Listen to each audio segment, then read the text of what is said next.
Ya, assalamualaikum warahmatullahi wabarakatuh.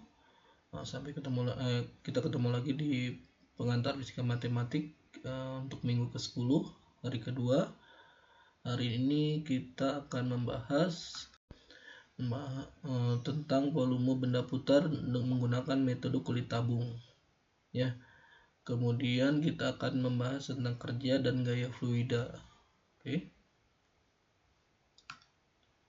Jadi secara umum, jika kita punya fungsi fx dan gx, gitu ya, di mana fungsi fx ini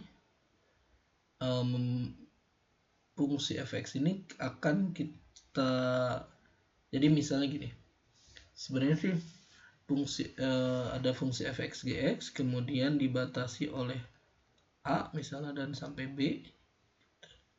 Kemudian daerah ini yang saya arsir ini dari A sampai B dibatasi oleh fx gx, diputar dia terhadap sumbu y. Ya. Artinya dia akan membentuk tabung dengan kulit atau ketebalan A sampai B. Gitu. Jadi kalau saya putarkan kemudian integralkan, saya akan dapatkan tabung dengan kulit A sampai B saja, gitu ya. Ketebalannya A sampai B, jadi B minus A boleh. Nah, gimana cara mencarinya? Pertama, kita harus tahu dulu, dalam artinya dalam bahasa sederhananya adalah mengkuliti. Jadi kita ibaratnya dia seperti inilah, seperti bawang merah, bawang bombay gitu kan, dia sebenarnya terdiri dari kulit-kulit dengan ketebalan tertentu. Nah, kita anggap dia juga sama. Jadi bahwa kulit tabung ini dia terdiri dari kulit-kulit dengan ketebalan dx atau delta x gitu. Ya. Nah, dan kita anggap ketika kulit itu dikelupas, dia memiliki volume tertentu, ya. Oke, dengan volume tertentu, dengan keliling lingkarannya itu sebesar 2Vx1, 2Vx ya. Kemudian itu kelilingnya, berarti itu anggaplah panjangnya sebesar 2Vx, lebarnya itu sama dengan Fx dikurangi Gx, dengan syarat Fx lebih besar daripada Gx. Nah, kemudian ya, berarti ketebalannya berapa? Ketebalannya delta X. Maka volumenya itu adalah panjang kali lebar kali ketebalan. Ya kan, volume itu kan panjang kali lebar kali tinggi atau tebal gitu ya. Panjangnya adalah 2πx karena kan dia jari-jarinya di sini kemudian diputar, maka keliling putarannya itu adalah 2Vx. Lebarnya berapa? Lebarnya adalah Fx minus Gx dengan syarat Fx lebih besar dari Gx. Ya. Tingginya berapa? Ya, tingginya itu adalah ketebalan dari kulitnya. Ya. Maka dia integralnya menjadi 2Vx Fx minus Gx kali dx. Gitu. Nah, ini adalah cara mengukur volume menggunakan kulit tabung. Prinsip kulit tabung, gitu ya. Contoh misalnya ya, ada volume benda putar yang berbentuk bila daerah tertutup dibatasi oleh Y sama dengan X dan X kuadrat, diputar mengelilingi sumbu Y. Nah, maka persamaannya adalah, ini sebenarnya secara sederhananya gini, volume sama dengan 2V integral 0 sampai 1, kan syarat batasnya sudah saya ketahui, hari kemarin kita sudah bahas. 0 sampai 1 X ya Kemudian fx-nya adalah yang lebih besar di daerah 0 sampai 1, yaitu sumbu y1 sama dengan x atau fx. X dikurangi x kuadrat dx. Hasilnya yaitu 2v x kuadrat minus x pangkat 3. Kita integralkan 2v x kuadrat per 3 minus x pangkat 4 per 4. Ya, hasilnya adalah pi per 6 gitu. Ya, ini hasilnya pi per 6. Jadi luas kulit bolanya, volume kulit bolanya adalah pi per 6.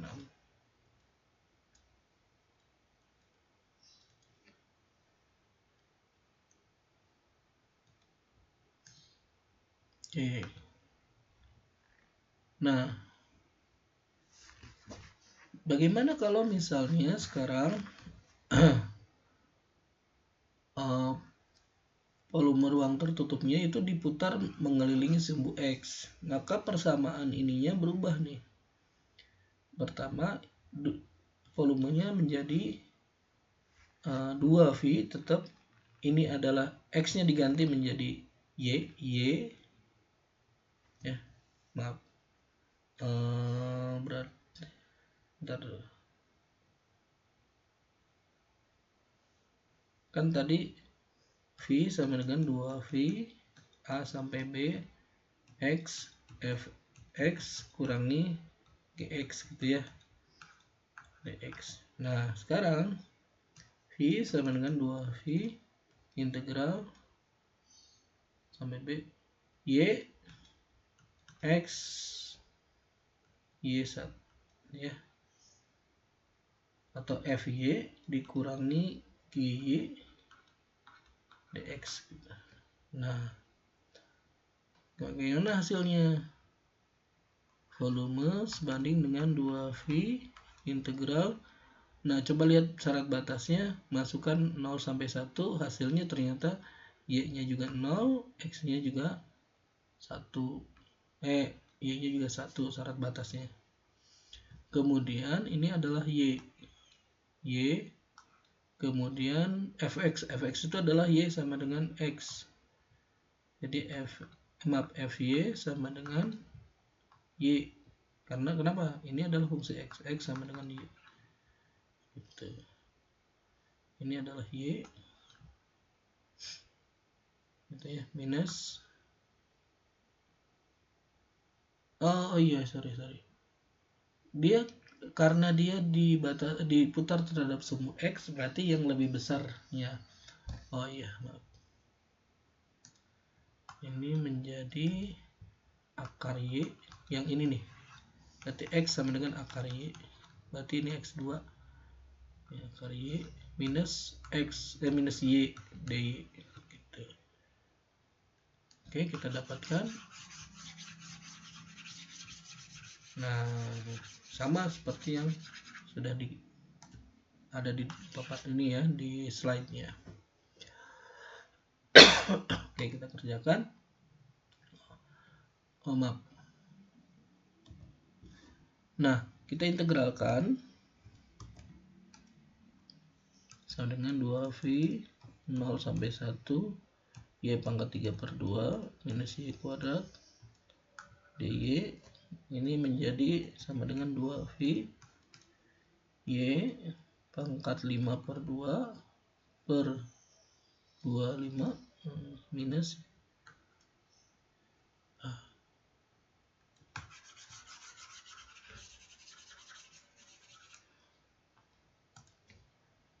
V sama dengan 2V 0 sampai 1 Y pangkat 3 per 2 minus Y kuadrat dy sama dengan V sama 2V integral 0 maaf, lupa, Y pangkat 5 per 2 per 5 batasan minus Y pangkat 3 per 3 masuk 0 sampai 1 sama dengan 2V ya, 2V ini adalah masukin 1 2 per 5 dikurangi 1/3, maka volume itu sebanding dengan 2V 15 berarti 6, ini kurangi 5 berarti sama dengan 2V per 15 gitu ya. Oke,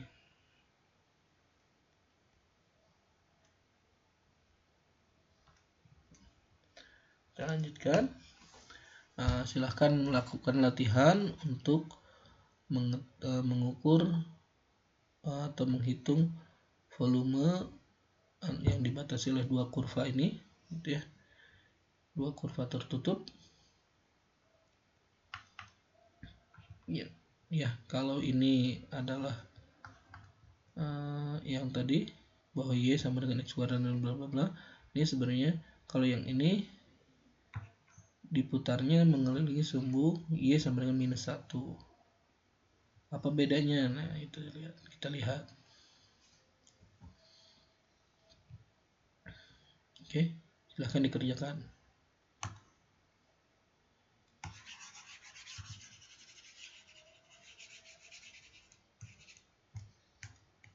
Oke, kita lanjutkan. Nah, bagaimana kalau cara menghitung kerja yang dilakukan oleh suatu gaya?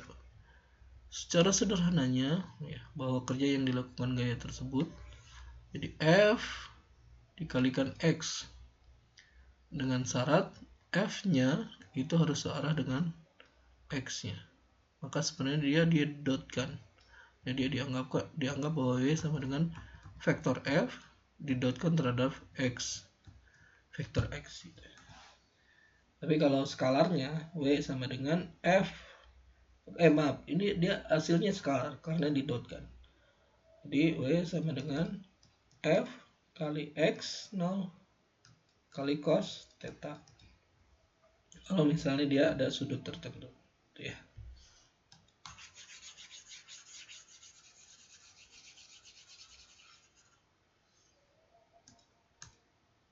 Nah, bagaimana kalau misalnya gayanya itu dilakukan secara bertahap, bahwa gaya pada Fx itu menghasilkan perpindahan delta X, maka ini adalah usaha pada posisi I tersebut. Ketika kita integralkan dari A sampai B, maka bentuk integralnya menjadi W usaha sama dengan A sampai B Fx dx. Ya.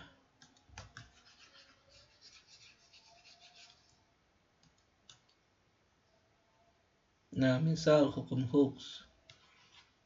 Ya, hukum Hooke itu menyatakan bahwa gaya yang dirasakan oleh pegas itu sebanding dengan konstanta kali perubahan panjang atau perubahan posisi dari pegas, perubahan panjang dari pegasnya atau X. Ya. Nah,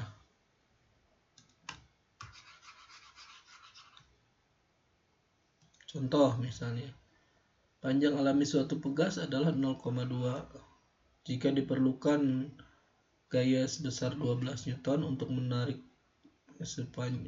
bertambah panjang ya 0,04 meter, hitunglah kerja yang dilakukan untuk menarik pegas tersebut sejauh 0,1 meter. Caranya adalah pertama F sama dengan K delta X gitu ya. Maka K-nya itu sebanding dengan F per delta X. Ini 12 Newton dibagi 0,04 Newton, hasilnya adalah 300. Ya, 300 Newton. Nah, ini meter Newton per meter. Maka usahanya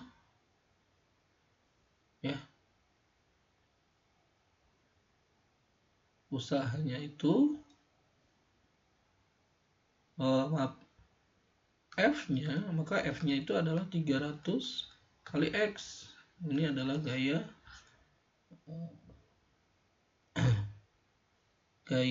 atau fungsi hukum Hooke dari pegas alami ini. gas.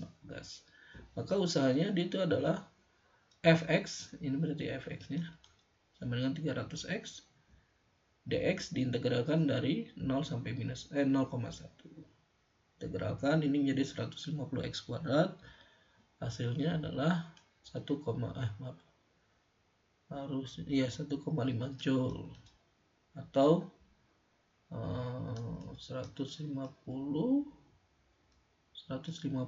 Newton per meter dikalikan meter kuadrat, atau Newton meter, atau Newton meter itu satuannya joule, berarti 150 joule. Oke.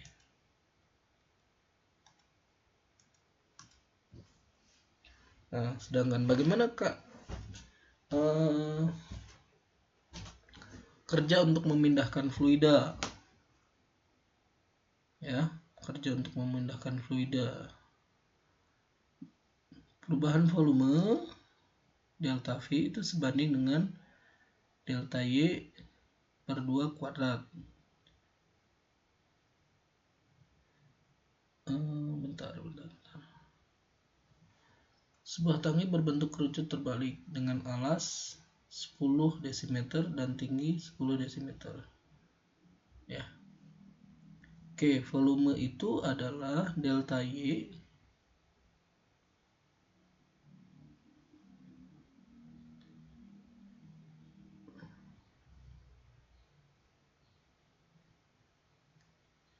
berarti ini adalah Y0 ya. Y0 nya adalah 10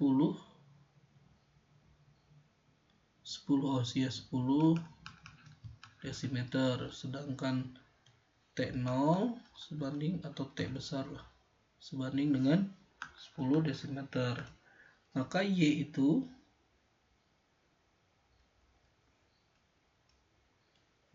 sebanding dengan,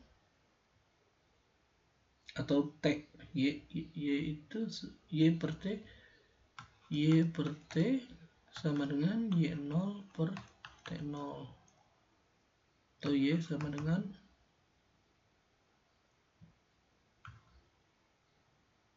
Y0 per T0 kali T tinggi.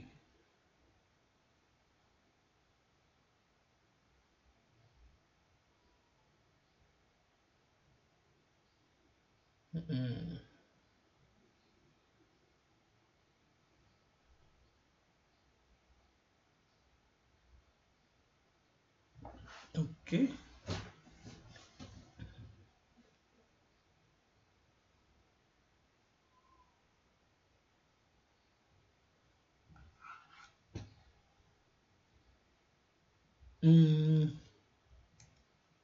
Itu maksudnya.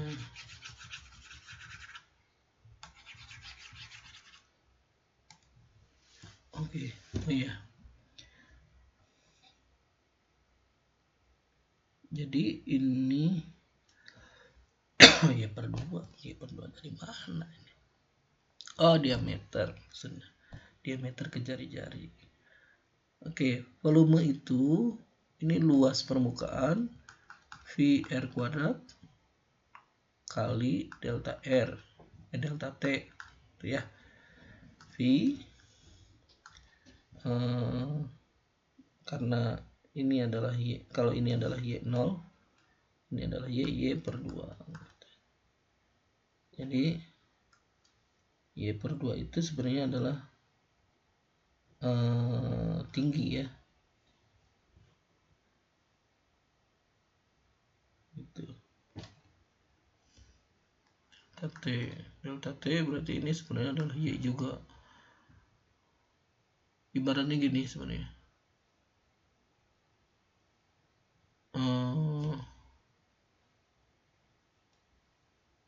Iya, ini volumenya. Volume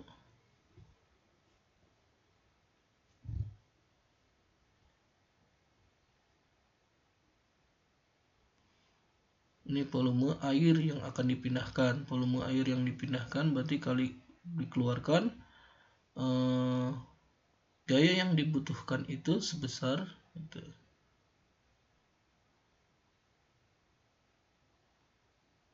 Ini kok penjelasan di sini kurang lengkap ya.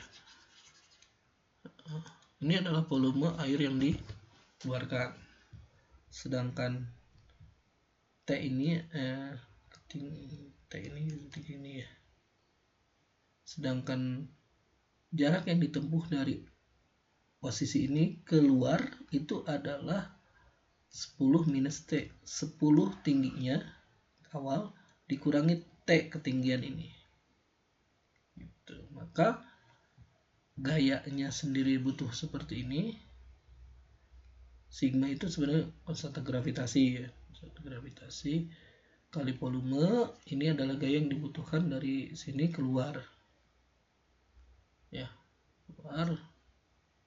Nah, sekarang ini adalah lintasan atau jarak yang ditempuh si air supaya bisa keluar. Hasilnya seperti ini. Kita lihat.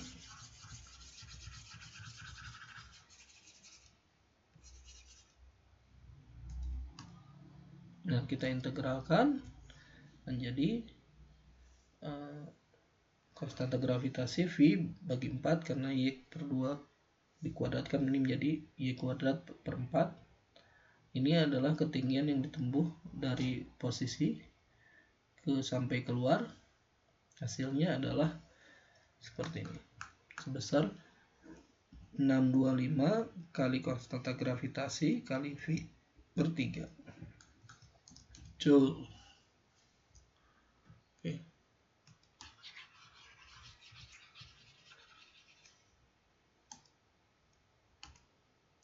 Nah, contoh. Ya, silahkan dikerjakan untuk latihan di rumah. Misalnya panjang alami pegasnya adalah 0,08 meter. Gaya sebesar 0,6 Newton diperlukan untuk menekan dan menahannya pada panjang ini. Berarti delta F sama dengan K delta X. Ya. Berarti ini adalah 0,6 Newton dikalikan K dikalikan delta X-nya adalah selisih dari ini dan ini, berarti 0,01. Berarti K-nya sendiri adalah 0,6 bagi 0,01. Berarti K-nya itu adalah 60 Newton per meter. Oke.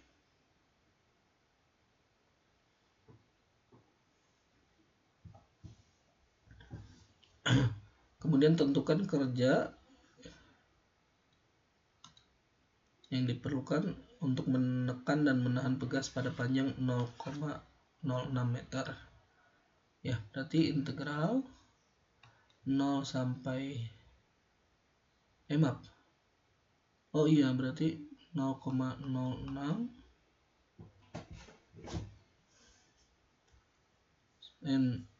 ya 0,06 sampai 0,08 ya. Fx itu berarti tadi konstanta K 60x dx ya. Ini hasil akhirnya adalah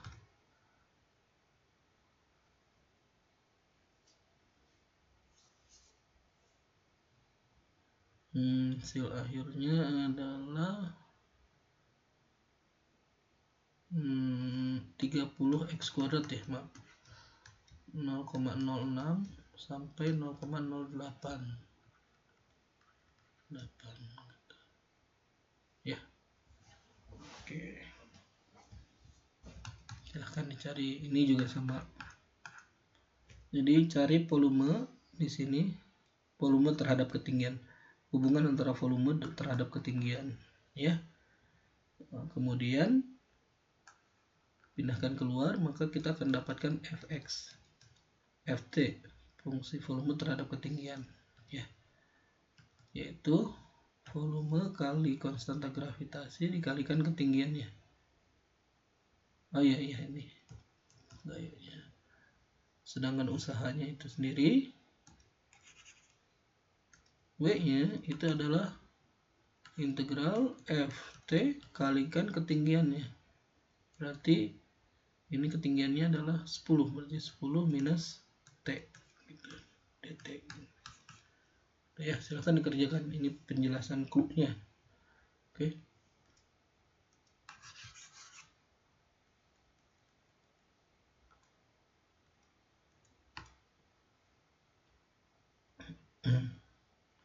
Nah, sekarang bagaimana kalau kita mengerjakan distribusi massa diskrit pada garis misalnya? Ini sebenarnya bertujuan untuk mengukur pusat massa. Mengukur pusat massa atau mengukur momen gitu ya. Walaupun pada akhirnya momen totalnya itu sebenarnya sama dengan 0 gitu di tumpuan ini. Oke. Kita mencari titik tumpuan yang menggambarkan titik pusat massa.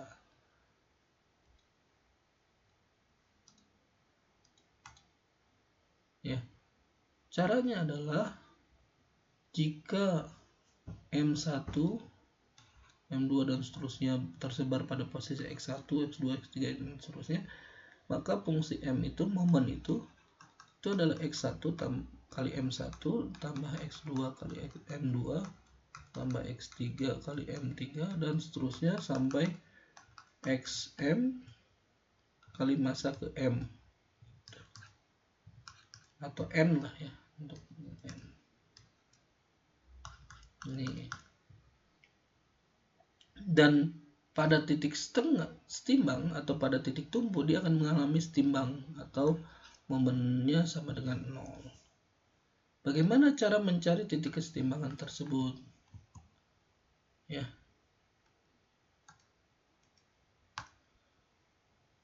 Cara mencari titik kesetimbangan tersebut adalah dengan mengurangkan XI dengan suatu posisi yang akan kita cari, di mana posisi yang kita cari itu sebanding dengan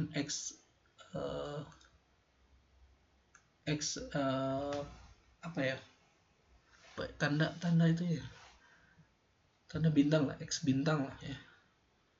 Oke, maka kita bisa uraikan menjadi sigma I sama dengan 1 sampai M N XI kali MI dikurangi X bintang kali MI sama dengan 0. Keluarkan, hasilnya adalah sigma I sama dengan 1 sampai M N XI kali MI dikurang sigma X bintang kali MI I sama dengan 1 sampai M sama dengan 0. Nah, karena ini konstanta, ini bisa keluar menjadi X bintang dan pindah ruas ke ruas kanan kali sigma MI sama dengan sigma XI kali MI. Hasilnya X bintang itu sebanding dengan sigma XI kali MI dibagi jumlah dari MI-nya.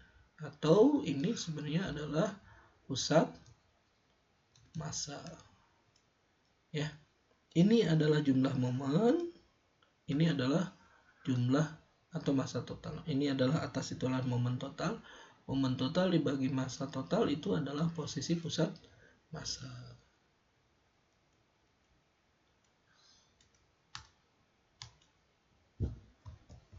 Ya.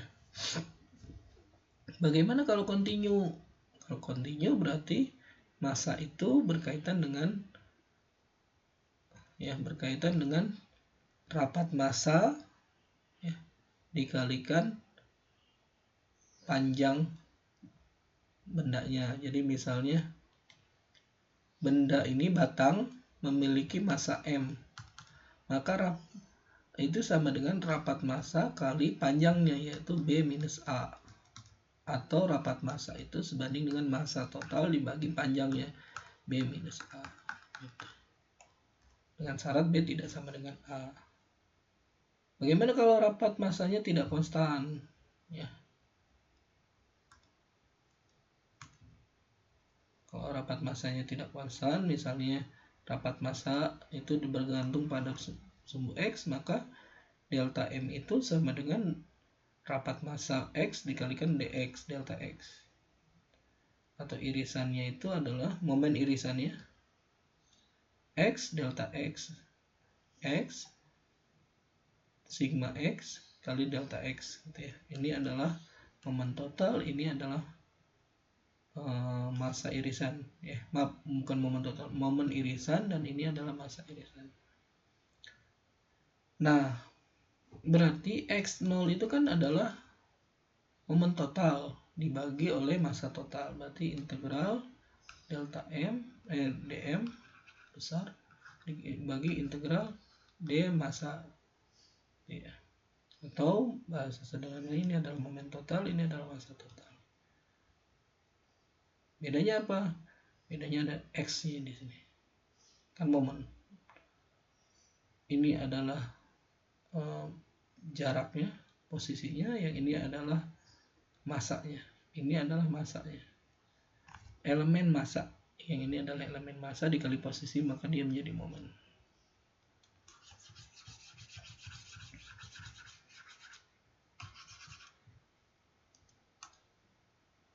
Jadi pusat massa itu adalah ini, momen total dibagi massa total.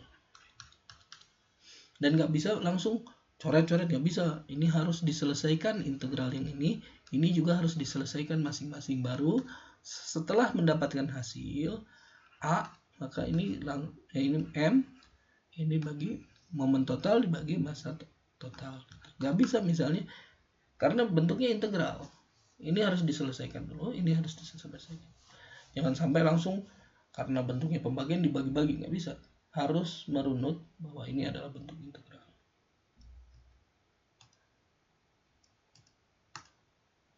Contoh misalnya, kawat sepanjang 25 cm mempunyai rapat massa sigma X sama dengan akar X, dengan X jarak dari titik ujung kiri kawat tersebut. Massa, misalnya titik ujung kiri 0, massa kawatnya, massa kawat total dari massa sama dengan 0 sampai 25. Ini adalah sigma X atau biasanya sih kan rho ya, atau bisa jadi ganti sigma ya. Sigma X sama dengan akar X, berarti sigma X dx. Ini massa, elemen massa ya. Kemudian diintegralkan, hasilnya seperti ini. Massanya adalah 250 per 3 gram. Bukan GR, ini sebenarnya G saja. Momen kawat tersebut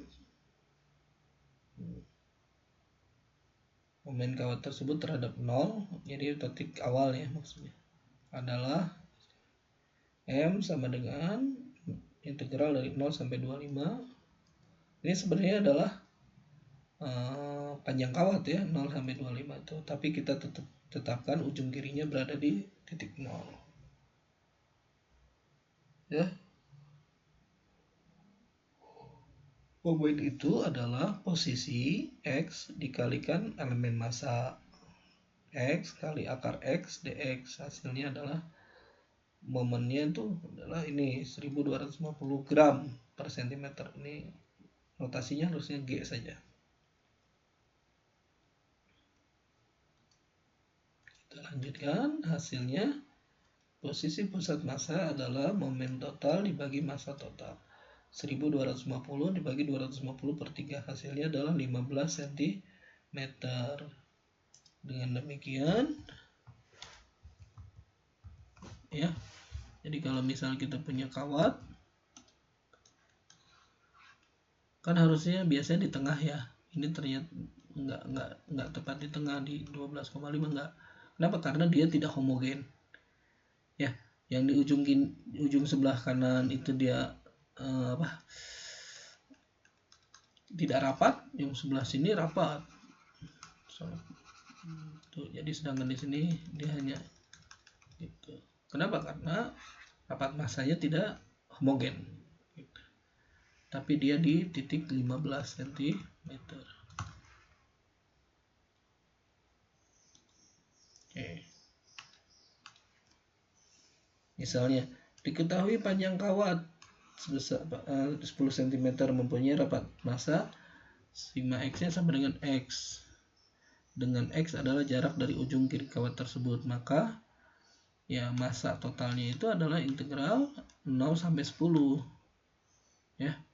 Kemudian sigma sigma x ya dx atau sama dengan 0 sampai 10 x dx atau x kuadrat per 2 batasnya adalah 0 sampai 10. Berarti hasilnya adalah 50 gram. Momen totalnya adalah 0 sampai 10 karena panjangnya 10. Kemudian x ya, terus sigma x dx sama dengan integral 0 sampai 10 x kuadrat dx sama dengan x pangkat 3 per 3 batasnya 0 sampai 10. Berarti ini adalah 1000 bagi 3, 1000 bagi 3. Maka posisi pusat masanya itu sama dengan momen total 1000 dibagi 3 dibagi 50, jadi 1000 per 150 cm atau 100 per 15 cm ya. Oke. 100 per 15 itu kira-kira bagi 5 20 per 3. Berarti sekitar di 7 kurang ya. Oke.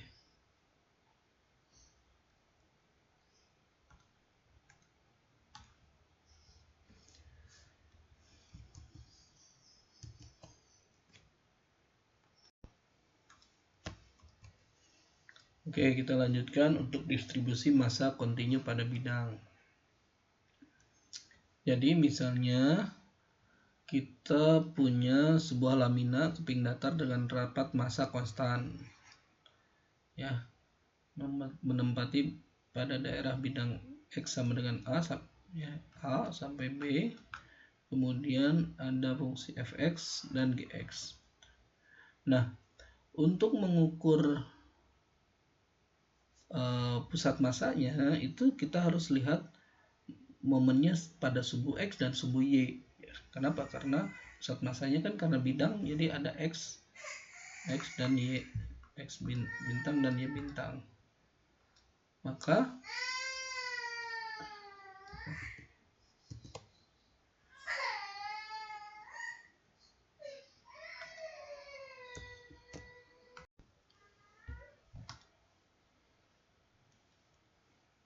luas momen cara menghitungnya adalah massa total dulu kita cari dengan cara densitas atau rapat massa dikalikan integral A sampai B fx kurangi gx dx. Kenapa? Karena bentuknya dia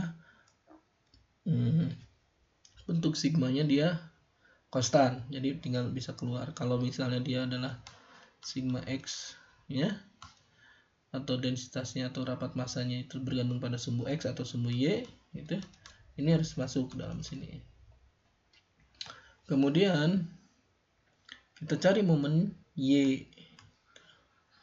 Momen Y itu adalah sigma kali integral A sampai B X fx gx ya, atau ini momen sumbu Y. Sedangkan sumbu X itu adalah momen per 2 integral A sampai B f kuadrat X min G kuadrat X dx ya. Maka kita dapatkan bentuknya seperti ini ya. Oke. Jadi kita dapatkan pusat massa pada sumbu Y dan pusat massa pada sumbu X gitu.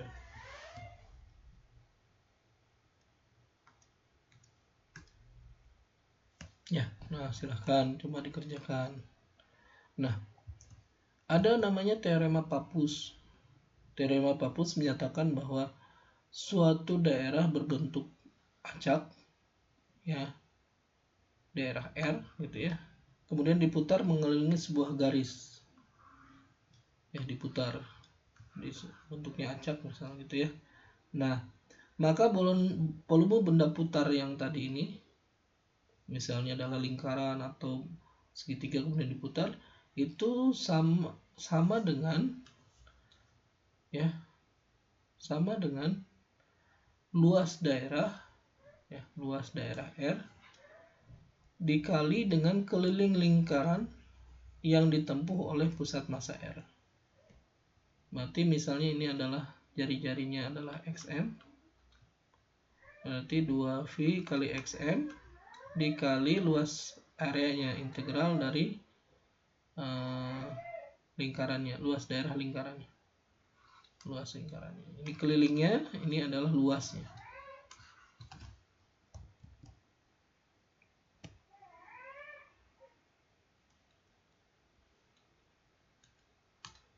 Ini contoh misalnya.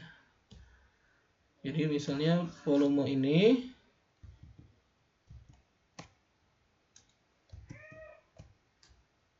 contoh misalnya adalah volume ini.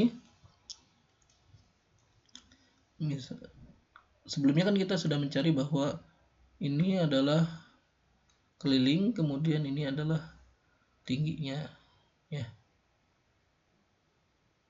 Kemudian ini keliling, kemudian ini adalah tingginya. Kalau misalnya menggunakan menggunakan teorema Pappus, maka volumenya itu menjadi bentuk seperti ini, menjadi 2V X pusat massa di X dikalikan integral A sampai B HX dx gitu. Jadi lebih sederhana tanpa perlu integral yang lebih menjelimet, lebih sederhana lah. Oke.